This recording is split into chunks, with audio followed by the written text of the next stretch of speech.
আজ জানিয়ে দেব আজকের 25টি বড় ও গুরুত্বপূর্ণ সংবাদ। প্রথমেই দেখে নিন প্রধান সংবাদ শিরোনামগুলো, তারপর থাকছে প্রতিটি খবরের বিস্তারিত। চলুন শুরু করা যাক। তারাতলা থেকে ঐতিহাসিক ধামাকা, চাকরি ও বেতন নিয়ে মিড ডে মিল কর্মীদের জন্য মুখ্যমন্ত্রীর বিরাট ঘোষণা। পূর্ণিমায় ঢাকা পড়া শশী এবার কাকলির ক্লিনিকে, দিদির বাড়ির কাছেই দুই ডক্টরের মেলামেশায় তুঙ্গে জল্পনা। আজ থেকে পড়ুয়াদের পাতে ইস্কনের খাবার, তারাতলায় মেগা কিচেনে মিড ডে মিল রান্না শুভেন্দুর। ভাত, পনির, ফল, আজ থেকে ইস্কন কি কি দেবে মিড ডে মিলে। বাংলাদেশে তো ফেরা সম্ভব নয়, এই জীবনে হবেও না, কলকাতায় ফিরে বললেন তসলিমা। জনগণনা নিয়ে মুখ্যমন্ত্রীর বিরাট বার্তা, বীরভূমের সেই মারাত্মক ভুলের উল্লেখ করে প্রশাসনকে চরম হুঁশিয়ারি। বেসরকারি বিএড কলেজে বসানো চৌকি, কোথাও চলছে প্রাথমিক স্কুল, পরিদর্শক দলের চোখে পড়ল কোন কোন ঘটনা। 20 লক্ষ তো ভোটার হিসেবে দাবি করেনি, নাগরিক হিসেবে করবে কিনা বলা মুশকিল, জনগণনা প্রসঙ্গে মুখ্যমন্ত্রী। ডিম কিন্তু ঘুরে অন্যদিকেও পড়তে পারে, দলের একাংশকে সতর্কবার্তা শ্রমিকের, কি প্রসঙ্গে বললেন। চন্দ্রনাথ খুনে সিবিআই এর হাতে গ্রেপ্তার বিজেপি কর্মী দুই ভাই, শুভেন্দুর আত্মসহায়ক খুনে নয়া তথ্য পেল কেন্দ্রীয় সংস্থা। সরাসরি কৃষকদের অ্যাকাউন্টে ঢুকবে 3.25 লক্ষ কোটি টাকা, বিরাট সিদ্ধান্ত মোদী সরকারের। উত্তরবঙ্গবাসীর জন্য সুখবর, বাগডোগরায় গড়ে উঠবে এইমস, আশ্বাস প্রতিমন্ত্রীর। পড়ুয়াদের পাতে পড়ল ইস্কনের খাবার, মিড ডে মিল রাঁধুনিদের আশ্বাস দিলেন মুখ্যমন্ত্রী, কটাক্ষ ডিম নিয়ে বিক্ষোভকারীদের। মোদী শাহের মতো নেতাদের পাওয়া দেশের সৌভাগ্য, যুব সমাজকে ছোটখাটো ব্যক্তি স্বার্থ ত্যাগ করার আহ্বান ডোভালের। হোটেল রেস্তোরাঁ ব্যবসায়ীদের জন্য বড় ধামাকা, আজ থেকেই কমলো কমার্শিয়াল এলপিজির দাম, জানুন নতুন রেট। 25 দিনের মধ্যে খালি করতে হবে এসপ্ল্যানেড, 500-র বেশি ব্যবসায়ীকে নোটিশ। বাঁকুড়া নিয়ে এবার বড় উদ্যোগ নিতে চলেছেন রাজ্যের পর্যটন প্রতিমন্ত্রী। সিনিয়র রাজনীতিবিদ ও তার ছেলেকে হানি ট্র্যাপের চেষ্টা অর্পিতার, টাস্ক আসত পাকিস্তান থেকে, দিল্লি আন্দোলনেও নাশকতার ছক, হামিম কাণ্ডে নয়া মোড়। রাস্তায় পড়ে অজ্ঞান শিক্ষিকা, হৃদরোগ ভেবে সিপিআর দিলেন দুই তরুণ, পাঁজর ভাঙল তরুণীর, ভিডিও প্রকাশ্যে। হানি ট্র্যাপের ভয়ঙ্কর চক্র, জঙ্গি হামিদের বান্ধবী অর্পিতা পাকড়াও হতেই উন্মোচিত চাঞ্চল্যকর তথ্য। ছেলে বিদেশে, জানত পরিবার। 2 বছর পর দেশের কারখানার নিচে মিলল কঙ্কাল, স্ত্রীর পরকীয়ার পরিণতি। তৃণমূল করেছিস বলেই মার, পদত্যাগী কাউন্সিলরকে রক্তাক্ত অবস্থায় উদ্ধার, নবদ্বীপের ঝান্টুলাল ভর্তি হাসপাতালে। স্কুলে যাওয়ার পথে বিটি রোডে স্কুটিতে পিষে দিল লরি, বরানগরের মৃত্যু 2 শিশু বাবার। আবার ঝড় বৃষ্টির দাপট বাড়বে দক্ষিণবঙ্গে, রবিবার 8 জেলার সতর্কতা, উত্তরবঙ্গে অতি ভারী বৃষ্টির পূর্বাভাস। এটাই আমার প্রথম এবং শেষ ভুল, মোদীকে কটূক্তির পর সমাজ মাধ্যমে ক্ষমা চাইলেন তরুণী। এতক্ষণ শুনছিলেন সংবাদ শিরোনাম, এখন আসছি বিস্তারিত খবরে। প্রিয় বন্ধু, মিডিয়া রিপোর্ট। খুদে পড়ুয়াদের পুষ্টি নিশ্চিত করার পাশাপাশি রাজ্যের লক্ষাধিক মিড ডে মিল কর্মীর আর্থিক ভবিষ্যৎ ও কর্মসংস্থান সুরক্ষিত করতে এক যুগান্তকারী পদক্ষেপ নিলেন মুখ্যমন্ত্রী শুভেন্দু অধিকারী। আজ 1 আগস্ট 2026 কলকাতা তারাতলায় আয়োজিত এক মেগা অনুষ্ঠানে উপস্থিত হয়ে এই নতুন প্রকল্পের আনুষ্ঠানিক শুভ সূচনা করেন তিনি। কলকাতার স্কুলগুলিতে ইস্কনের সেন্ট্রালাইজড কিচেনের মাধ্যমে খাবার সরবরাহের সিদ্ধান্ত ঘোষণার পর থেকেই স্থানীয় স্বনির্ভর গোষ্ঠী ও সাধারণ রান্নার কর্মীদের মনে কাজ হারানোর যে তীব্র আতঙ্ক তৈরি হয়েছিল, তা আজ তারাতলার উদ্বোধনী মঞ্চ থেকেই সম্পূর্ণ ধুয়ে মুছে সাফ করে দিয়েছেন মুখ্যমন্ত্রী। সরকারের তরফে সাফ জানিয়ে দেওয়া হয়েছে, রাজ্যে একজন মিড ডে মিল কর্মীরও চাকরি যাচ্ছে না, উল্টে আজ থেকে তাদের অ্যাকাউন্টে আসবে বর্ধিত বেতন। মুখ্যমন্ত্রীর ঘোষণা অনুমোদন অনুযায়ী রাজ্যের প্রায় 2.24 লাখ পিএম পোষণ রাঁধুনীয় সহায়কদের মাসিক সাম্মানিক ভাতা 1 লাফে 1,000 টাকা বাড়িয়ে দেওয়া হয়েছে। ফলে তাদের মাসিক ভাতা 2,000 টাকা বেড়ে হলো 3,000 টাকা। এই সংশোধিত এবং বর্ধিত বেতন কাঠামো আজ 1 আগস্ট 2026 থেকে রাজ্য জুড়ে সরকারিভাবে কার্যকর হয়ে গেল। অনুষ্ঠানে বিরোধী শিবিরের নিরামিষ আহার চাপিয়ে দেওয়া এবং ডিম বন্ধের সমস্ত জল্পনা ও বিতর্ক উড়িয়ে দিয়ে মুখ্যমন্ত্রী শুভেন্দু অধিকারী শিশুদের পুষ্টির স্বার্থে এক স্পষ্ট রূপরেখা দিয়েছেন। কলকাতায় ইস্কনের মাধ্যমে বিশুদ্ধ, সাত্ত্বিক ও পুষ্টিকর নিরামিষ আহার সরবরাহ করা হলেও খুদে পড়ুয়াদের প্রোটিনের চাহিদা পূরণের জন্য আলাদা করে সেদ্ধ ডিম বা পুষ্টিকর ফল দেওয়ার ব্যবস্থা সম্পূর্ণ বহাল রাখছে রাজ্য সরকার। সবচেয়ে বড় বিষয় হলো, এই ডিম এবং ফল কেনার ও শিশুদের পাতে পৌঁছে দেওয়ার সম্পূর্ণ দায়িত্ব ও লজিস্টিক্স সামলাবেন পূর্বের কর্মীরাই, অর্থাৎ স্থানীয় স্বনির্ভর গোষ্ঠীগুলির দিদি এবং মায়েরা। ফলে তাদের কাজ হারানোর কোনো প্রশ্নই উঠছে না। আজকের এই উদ্বোধনী দিন থেকে রাজ্য জুড়ে প্রাথমিক স্তরের প্রায় 51.61 লাখ পড়ুয়াদের জন্য প্রতিদিনের রান্নার খরচ বা বরাদ্দ মাথাপিছু 6.78 টাকা থেকে বাড়িয়ে 1 লাফে 10 টাকা করা হয়েছে। বাড়তি এই 3.22 টাকা সম্পূর্ণ রাজ্য সরকার বহন করবে। মিড ডে মিলের গোটা পরিকাঠামোকে ঢেলে সাজাতে এবং ধোঁয়াযুক্ত কাঠের উনুন বন্ধ করতে রাজ্য সরকারের কোষাগার থেকে মোট 639 কোটি টাকার একটি মেগা সংস্কার প্যাকেজ অনুমোদন করেছে শুভেন্দু অধিকারী সরকার। এই প্রকল্পের অধীনে রাজ্যের প্রতিটি সরকারি স্কুলে রান্নার নিরাপত্তা নিশ্চিত করতে 100% এলপিজি গ্যাস সিলিন্ডারের সংযোগ নিশ্চিত করা হয়েছে। আজ তারাতলায় এই উদ্বোধনী অনুষ্ঠানটি একদিকে যেমন লাখ লাখ সাধারণ নারীর কর্মসংস্থান ও বেতন নিশ্চিত করলে, অন্যদিকে রাজ্যের কোটি ক্ষুদে পড়ুয়ার পুষ্টির মানকে এক ধাক্কায় এক অন্য উচ্চতায় নিয়ে গেল। পূর্ণিমা রাতে চাঁদ বা শশী সবচেয়ে উজ্জ্বল হয়ে ওঠে। মেঘলা আকাশ না হলে থালার মতো দেখা যায় চাঁদকে, কিন্তু বাংলার রাজনীতিতে এবার ঘটছে ঠিক উল্টোটা। শ্যামপুকুরে এখন পূর্ণিমা, অথচ শশীর দেখা নেই। বিধানসভা ভোটে শ্যামপুকুরে বিজেপি প্রার্থী পূর্ণিমা চক্রবর্তীর কাছে 14,633 ভোটে হেরে যাওয়ার পর যেন হঠাৎই ঢাকা পড়ে গিয়েছিলেন প্রাক্তন তৃণমূল মন্ত্রী ডক্টর শশী পাজা। ভোটাভুটির পর থেকে শ্যামপুকুরের রাজনীতি উৎসব অনুষ্ঠান বা দলীয় কর্মসূচিতে তার দেখাই মেলেনি। অবশেষে শনিবার দুপুরে সেই শশীর দেখা মিলল, তাও আবার মমতা বন্দ্যোপাধ্যায়ের উড়িষ্যা চ্যাটার্জি স্ট্রিটের বাসভবন থেকে ঢিলছোড়া দূরত্বে ডক্টর কাকলি ঘোষ দস্তিদারের chamber, Ghosh Dastidar institute of fertility রিসার্চে। দুই ডাক্তারের আচমকা সাক্ষাৎ। এমনই ক্লিনিকে এলাম। পেশাগত দিক থেকে কাকলি ঘোষ দস্তিদার এবং শশী পাজা দুজনেই ডাক্তার, যদিও ইদানিং দুজনের কেউই আর ডাক্তারি প্র্যাকটিস করেন না। ওড়িশা চ্যাটার্জি স্ট্রিটে মমতার বাড়ি থেকে মাত্র 800 মিটার দূরে এই ফার্টিলিটি ক্লিনিকে শশীকে ঢুকতে দেখে তাই বিস্ময় জাগে। তাকে প্রশ্ন করা হয়, মুচকি হেসে শশী পাজা সংক্ষিপ্ত জবাব দেন, ওই এমনি ক্লিনিকে এলাম। তবে রাজনীতির পর্যবেক্ষকদের মতে এই এমনি আসার পেছনে হয়তো রয়েছে কোনো রাজনৈতিক সমীকরণ। রাজ্য রাজনীতিতে তৃণমূল সংসদীয় দলের ভাঙন এবং নতুন রাজনৈতিক দল এনসিপিআই যোগদানের প্রক্রিয়ায় প্রথম সারিতে ছিলেন কাকলি ঘোষ দস্তিদার। তিনি নিজে প্রথম বিদ্রোহ ঘোষণা করেছিলেন এবং কেন্দ্রীয় নিরাপত্তাও পান। একসময় মমতা বন্দ্যোপাধ্যায়ের মহিলা ব্রিগেডের অন্যতম সেরা চার মুখ ছিলেন কাকলি ঘোষ দস্তিদার, চন্দ্রিমা ভট্টাচার্য, কৃষ্ণা চক্রবর্তী এবং শশী পাজা। এর মধ্যে কাকলি আবার ছিলেন বঙ্গজননী বাহিনীর সভানেত্রী। প্রথম তিনজন ইতিমধ্যেই মমতা বন্দ্যোপাধ্যায়ের সঙ্গ ছেড়েছেন, বাকি ছিলেন কেবল শশী। শনিবার দুপুরে কাকলির চেম্বারে তার এই ঝটিকা উপস্থিতি কি তবে শশী পাজারও নতুন চিত্রনাট্য লেখার সংকেত? রাজনৈতিক সূত্রের মতে ভোটে হেরে যাওয়ার পর শ্যামপুকুরে শশী পাজার সাংগঠনিক জমি বলতে কিছুই অবশিষ্ট নেই। বিধানসভা নির্বাচনে পূর্ণিমা চক্রবর্তী যেখানে পেয়েছিলেন 60,248টি ভোট, সেখানে শশী থমকে যান 45,615 ভোটে। তৃণমূলের অভ্যন্তরীণ সমীক্ষাতেও শ্যামপুকুর হাতছাড়া হওয়ার ইঙ্গিত আগেই ছিল। ফলে কাকলি ঘোষ দস্তিদারের হাত ধরে শশী পাজা নতুন সমীকরণে পা বাড়ালেও শ্যামপুকুরের রাজনৈতিক আকাশে হারিয়ে যাওয়া শশী বা চাঁদ আবার নতুন আলো নিয়ে ফিরে আসবে কিনা সেই সংশয় কিন্তু রয়ে যাচ্ছে। আজ থেকে সরকারি স্কুলের পড়ুয়াদের পাতে পড়বে ইস্কনের খাবার। পূর্ব ঘোষণা মতোই 1 আগস্ট পাইলট প্রকল্পের মেগা কিচেনের উদ্বোধন করলেন মুখ্যমন্ত্রী শুভেন্দু অধিকারী। ইস্কনে আয়োজিত যজ্ঞে শামিল হন তিনি। এরপরই সরাসরি পৌঁছে যান ইস্কনের রান্নাঘরে। মিড ডে মিল রান্না করতেও দেখা যায় তাকে। মুখ্যমন্ত্রীর সঙ্গে এদিন উপস্থিত ছিলেন মুখ্য সচিব মনোজ আগরওয়াল ও স্কুল শিক্ষামন্ত্রী দীপক বর্মনও। গোটা মেগা কিচেনের ব্যবস্থাপনা পরিদর্শন করেন তারা। এদিন উদ্বোধনী অনুষ্ঠানে প্রতীকী হিসেবে 5 স্কুলের 40 পড়ুয়া উপস্থিত ছিলেন। মেগা কিচেনের উদ্বোধনের পরে মিড ডে মিল সরবরাহ করার ইলেকট্রিক গাড়িও চালু করতে ফ্ল্যাগ অফ করেন মুখ্যমন্ত্রী। পশ্চিমবঙ্গ ইস্কনের অন্নামৃত ফাউন্ডেশনের মাধ্যমে আজ থেকে স্কুলে স্কুলে পৌঁছে যাবে মিড ডে মিল। ইস্কনের মেগা কিচেন থেকে ইলেকট্রিক গাড়িতে রান্না করা খাবার স্কুলে পৌঁছে যাবে। মিড ডে মিলের গুণমান এবং নিরাপত্তা সুনিশ্চিত করতে খাবার ভরা প্রতিটি কন্টেনার সিল থাকবে। ইস্কন থেকে গাড়ি স্কুলে পৌঁছানোর পর স্কুল কর্তৃপক্ষের স্বাক্ষর নেওয়া হবে ইস্কনের তরফে, তারপরেই কন্টেনারে সিল খোলা যাবে। পশ্চিমবঙ্গে ইস্কনের অন্নামৃত ফাউন্ডেশনের মাধ্যমে আজ থেকে স্কুলে স্কুলে পৌঁছে যাবে মিড ডে মিল। তার জন্য রয়েছে বিশেষ ব্যবস্থা। ইস্কনের মেগা কিচেন থেকে ইলেকট্রিক গাড়িতে রান্না করা খাবার স্কুলে পৌঁছে যাবে। মিড ডে মিলের গুণমান ও নিরাপত্তা সুনিশ্চিত করতে খাবার ভরা প্রতিটি কন্টেনার সিল থাকবে। ইস্কন থেকে গাড়ি স্কুলে পৌঁছানোর পর স্কুল কর্তৃপক্ষের স্বাক্ষর নেওয়া হবে ইস্কনের তরফে, তারপরেই কন্টেনারের সিল খোলা হবে। শুভেন্দু জানান, আগামী 3 মাসে 2.5 লক্ষ শিক্ষার্থীর পাতে মিড ডে মিল পৌঁছে দেওয়া হবে। মিড ডে মিলের বরাদ্দ বাড়িয়ে 10 টাকা করা হয়েছে। বহু মানুষ এবং সংস্থার সাহায্য করেছে ইসকনকে। শুধু বিকাশ নয়, ঐতিহ্য সংস্কৃতিকে অগ্রগতির জন্য ত্রুটিপূর্ণ স্বাস্থ্য ব্যবস্থা গড়ে তোলাই আমাদের লক্ষ্য। ইস্কনের সমস্ত ব্যবস্থাপক, প্রচারক, সহযোগীদের ধন্যবাদ, কৃতজ্ঞতা জ্ঞাপন করেন শুভেন্দু। মুখ্যমন্ত্রী বলেন, ছাত্রছাত্রীদের স্কুলমুখী করা এবং সার্বিক বিকাশের ক্ষেত্রে মিড ডে মিলের সিদ্ধান্ত ভারতরত্ন প্রয়াত অটল বিহারী বাজপেয়ীজির মস্তিষ্ক প্রসূত যুগান্তকারী ভাবনা। বর্তমানে মোদিজির উদ্যোগে এগিয়ে চলেছে বহু সংস্থা। তাদের সহযোগিতায় শিশুদের পাতে পৌঁছে যাচ্ছে সুষম আহার। মিড ডে মিলের রাঁধুনিদের বিক্ষোভের প্রসঙ্গে বলতে গিয়ে শুভেন্দু বলেন, ইস্কনকে দায়িত্ব দিয়েছে যারা বলেছিলেন মিড ডে মিল যে রাঁধুনিদের কাজ চলে যাবে, তাদের আশ্বস্ত করে বলছি কোনো রাঁধুনিরাই বঞ্চিত হবেন না। রান্না করা খাবার সরবরাহ করার কাজ কাজে ইসকন তাদের যুক্ত করবে। আগস্ট মাস থেকে 2000 থেকে তাদের 1000 বেতন বাড়িয়ে 3000 টাকা করা হয়েছে।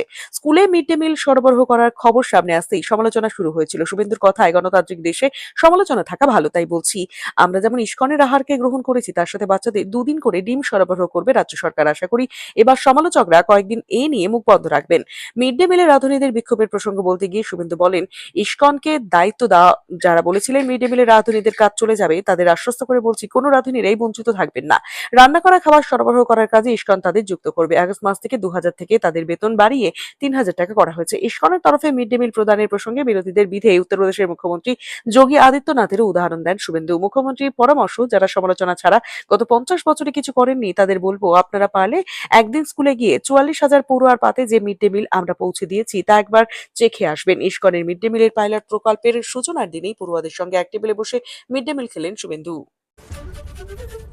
আজ 1 আগস্ট থেকে গোটা রাজ্যের সব স্কুলে মিড ডে মিলের খাবার সরবরাহ করবে ইসকন। এদিন তারাতলায় তৈরি হওয়া কমিউনিটি কিচেনের উদ্বোধনে গিয়ে মুখ্যমন্ত্রী শুভেন্দু অধিকারী নিজের রান্নায় হাত লাগিয়ে প্রকল্পের উদ্বোধন করেন তিনি। পুষ্টিকর নিরামিষ খাবার পরিবেশন করা হবে বলে জানা গিয়েছে। খাবারের মেনুতে কি কি থাকবে তা উল্লেখ করেছেন মুখ্যমন্ত্রী।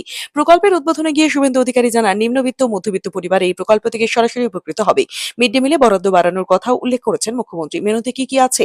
ভাত, খিচুড়ি, পোলাও, পনির, ছানা, সোয়াবিন, সবজি, মিষ্টি, মৌসুমী ফল। নিরামিষ মেনু প্রসঙ্গে শুভেন্দু বলেন, ইসকন একটি আধ্যাত্মিক প্রতিষ্ঠান। এর নাতন সংস্কৃতি মেনে ইসকন তাদের আহার দেবেন। কিন্তু আমরা জানি বাঙালি খাবারের ব্যাপারে ভোজন বিলাসী। ডিম থাকছে না কেন, এই প্রশ্ন তুলে সরকারের বিরুদ্ধে যে সমালোচনা হয়েছিল সেই প্রসঙ্গ এদিন তুলেছেন শুভেন্দু। তিনি বলেন, ইসকনের নিজস্ব রীতি আছে, তাতে আমরা সমঝোতা করেন না, করতেও বলা হবে না।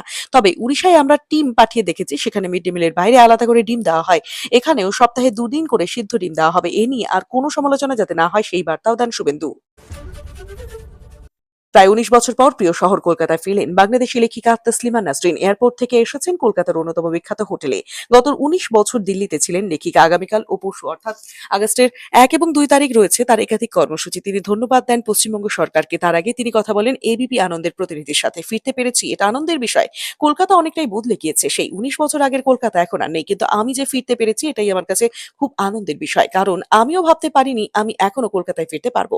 তবে সেকুলার মিশন ট্রাস্টের ওসমান মল্লিক আমাকে আমন্ত্রণ জানিয়েছেন, সেখানে আমার কবিতা পাঠ হবে, তিনি ব্যবস্থা করেছেন। পশ্চিমবঙ্গ সরকারের কাছে আবেদন করেছেন, সেই কারণেই আমি ফিরতে পেরেছি। ধন্যবাদ জানাই ওসমান মল্লিককে, ধন্যবাদ জানাই পশ্চিমবঙ্গ সরকারকে। বাংলাদেশ জিহাদিস্তান, মৌলবাদীদের দেশ। কলকাতায় এসে খুবই ভালো লাগছে। এককালে তো আমি এখানে ছিলাম, এই প্রগতিশীল শহর থেকে যে চলে যেতে হবে এটা ভাবতে পারিনি। আমি ভেবেছিলাম বাংলাদেশ থেকে তাড়িয়ে দিয়েছে আমাকে, ঠিক আছে, ওটা তো জেহাদিস্তান হয়ে গিয়েছে, ওটা মৌলবাদীদের দেশ হয়ে গিয়েছে, আমাকে তাড়াতেই পারে। তবে মৌলবাদীরা আমার ফাঁসির দাবি করেছিল, যারা আমার মাথার দাম ঘোষণা করেছিল, যারা অন্যায় করেছিল, যারা বাক স্বাধীনতায় বিশ্বাস করে না, যারা মত প্রকাশের অধিকারে বিশ্বাস করে না, তারা তাণ্ডব করেছিল। দেশ জুড়ে তাণ্ডব করেছিল তারা, কিন্তু সরকার ওদের পক্ষ নিয়ে আমাকে দেশ থেকে তাড়িয়েছিল। সেই 32 বছর আগে আমাকে কলকাতা থেকে তাড়িয়ে দেওয়া অবিশ্বাস্য। কলকাতায় এসে আমি ভেবেছিলাম এখানে তো কেউ আমাকে তাড়াবে না, এখানে তো সবাই বাক স্বাধীনতায় বিশ্বাস করে, নারীর অধিকারে বিশ্বাস করে, গণতন্ত্রে বিশ্বাস করে, লেখকের স্বাধীনতায় বিশ্বাস করে, সুতরাং কলকাতা থেকে আমাকে তো কেউ তাড়াবে না। কিন্তু 19 বছর আগে কলকাতা থেকে যখন আমাকে তাড়িয়ে দেওয়া হয়েছিল আমি বিশ্বাস করতে পারিনি, অবিশ্বাস্য ছিল আমার কাছে। কিন্তু তারপর দেখলাম বাংলাদেশের মতো পশ্চিমবঙ্গ অনেকটা একই রকম, যে একজন লেখককে তাড়িয়ে দিতে পারে। কলকাতা সত্যি প্রগতিশীলদের শহর।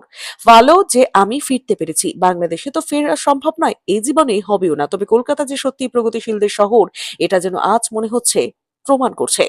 দেশজুড়ে আসন্ন জনগণনা প্রক্রিয়া শুরু হওয়ার প্রাক্কালে পশ্চিমবঙ্গের নাগরিকদের জন্য এক মস্ত বড় এবং অত্যন্ত স্বস্তিদায়ক ঘোষণা করলেন রাজ্যের মুখ্যমন্ত্রী শুভেন্দু অধিকারী। তিনি স্পষ্ট এবং দ্ব্যর্থহীন ভাষায় আশ্বস্ত করেছেন যে জনগণনায় কোনো প্রকৃত ভারতীয় নাগরিকের বিন্দুমাত্র সমস্যা হবে না। তবে একই সঙ্গে প্রশাসনের আধিকারিক এবং কর্মীদের চরম সতর্ক করে দিয়ে বিগত তৃণমূল জমানায় একটি মারাত্মক প্রশাসনিক ত্রুটির কথা স্মরণ করিয়ে দিয়েছেন তিনি। এদিন প্রশাসনিক আধিকারিকদের সতর্ক করতে গিয়ে মুখ্যমন্ত্রী অতীতের একটি নজিরবিহীন ভুলের কথা তুলে ধরেন। তিনি বলেন, বিগত সরকারের আমলে বীরভূম জেলায় এক মারাত্মক প্রশাসনিক গাফিলতি হয়েছিল। নথিপত্র এবং যাচাইকরণের চরম ত্রুটির কারণে একজন প্রকৃত ভারতীয় নাগরিককে ভুলবশত বাংলাদেশি দেগে দিয়ে ওপারে পাঠিয়ে দেওয়া হয়েছিল। এই চাঞ্চল্যকর ঘটনার উল্লেখ করে মুখ্যমন্ত্রী স্যার জানান, বর্তমান বিজেপি সরকারের আমলে এই ধরনের কোনো অমানবিক বা বেআইনি ভুল কোনোভাবেই বরদাস্ত করা হবে না। প্রশাসনিক স্তরে কড়া বার্তা দিয়ে মুখ্যমন্ত্রী বলেন, আগের সরকারের আমলে যে মারাত্মক ভুল বীরভূমে হয়েছিল তা থেকে আমাদের শিক্ষা নিতে হবে। আমাদের প্রশাসনকে প্রতিটি পদক্ষেপে অত্যন্ত সতর্ক, সংবেদনশীল থাকতে হবে। আমি নিশ্চিত করতে চাই একজন ভারতীয় নাগরিকও যেন এই জনগণনা প্রক্রিয়ার কারণে কোনো ধরনের হয়রানি বা সমস্যার মুখে না পড়েন। করেন। তিনি আরও নির্দেশ দেন যে নথিপত্র যাচাইয়ের ক্ষেত্রে স্থানীয় স্তরের কর্মীদের সম্পূর্ণ নিরপেক্ষ এবং নির্ভুলভাবে কাজ করতে হবে, যাতে কোনো বৈধ ভারতীয় নাগরিকত্ব বা অধিকার নিয়ে প্রশ্ন তোলার সুযোগ না থাকে। রাজনৈতিক মহলের মতে জনগণনা বা নাগরিকত্ব সংক্রান্ত যে কোনো প্রক্রিয়া শুরু হতেই সাধারণ মানুষের মনে যে এক ধরনের অজানা আতঙ্ক বা বিভ্রান্তি তৈরি হয়, মুখ্যমন্ত্রী শুভেন্দু অধিকারীর এই সরাসরি আশ্বাস তা অনেকটাই দূর করবে। একই সাথে অতীতের ভুলকে হাতিয়ার করে বর্তমান প্রশাসন যে অনেক বেশি আঁটোসাঁটো ও জনবান্ধবভাবে কাজ করতে চাইছে, সেই রাজনৈতিক বার্তাও স্পষ্ট করে দিলেন মুখ্যমন্ত্রী। এ রাজ্যে খাতায় কলমে বেসরকারি বিএড কলেজের সংখ্যা ৬০১। উচ্চশিক্ষা দফতর এবং বাবা সাহেব আম্বেদকর এডুকেশন বিশ্ববিদ্যালয়ের তরফে তাই সারপ্রাইজ ভিজিটের আয়োজন করা হয়।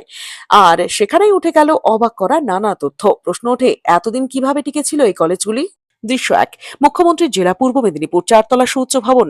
লিখিত ঠিকানা অনুযায়ী বিএড কলেজ। সরকারের এক উচ্চপদস্থ কর্তা তার গাড়িটা কিছুটা দূরে রেখে এলেন ১ তলায়। একটি ক্লাসরুম, কিন্তু নেই টেবিল চেয়ার বেঞ্চ, বরং কাঠের চৌকির উপর তাস খেলছেন কয়েকজন যুবক। তারা যে পড়ুয়া বা শিক্ষক নন তা বোঝাই যায়। ওই কর্তাকে দেখে উড়ে এলো প্রশ্ন যে ভর্তি হবে কে? ভর্তি হবে, ছেলে না মেয়ে? উত্তরে কর্তা বলেন, কোনো আধিকারিক আছেন তার সঙ্গে ভর্তি নিয়ে কথা বলতে চাই। যুবকেরা দোতলার পথ দেখিয়ে দিলেন। সেখানেও একটি বড় ঘর। এক মধ্যবয়স্ক ব্যক্তি মন দিয়ে কাজ করছেন টেবিলে। উল্টো দিকে ২টি প্লাস্টিকের চেয়ার। ফের এলো একই প্রশ্ন, কে ভর্তি হবে? এবার সরকারি কর্তা পাল্টা প্রশ্ন করলেন, এখানে ভর্তি হলে ক্লাস করতে আসতে হয়? উত্তর এলো, না না, ক্লাস করতে হবে না, অনলাইনে মাঝে মধ্যে হয়, বাকিটা আমরা বুঝে নেব। আপনারা আসছেন কোথা থেকে? কে ভর্তি হবে? অধ্যক্ষকে ডেকেও পাওয়া যায়নি। মধ্যবয়স্ক ওই ব্যক্তি ভরসা দিয়ে বলেন, ভর্তির বিষয়ে আমার সঙ্গে কথা বলুন, আমি সব ব্যবস্থা করে দেব। কর্তা নিজের পরিচয় দিতেই প্রকাশ্যে আসে সত্য। এই কর্তা আনন্দবাজার.com এর প্রতিনিধিকে জানান, আদতে অফলাইন বা অনলাইন কোনো ক্লাসই হয় না ওই কলেজে। শিক্ষার্থীরা পরীক্ষা না দিয়েই শংসাপত্র পেয়ে যান। এদের অধিকাংশই উড়িষ্যার বাসিন্দা। মধ্যস্থতাকারী ওই মধ্যবয়সী লোকটি নিজেকে দালাল বলেই পরিচয় দেন শেষ পর্যন্ত।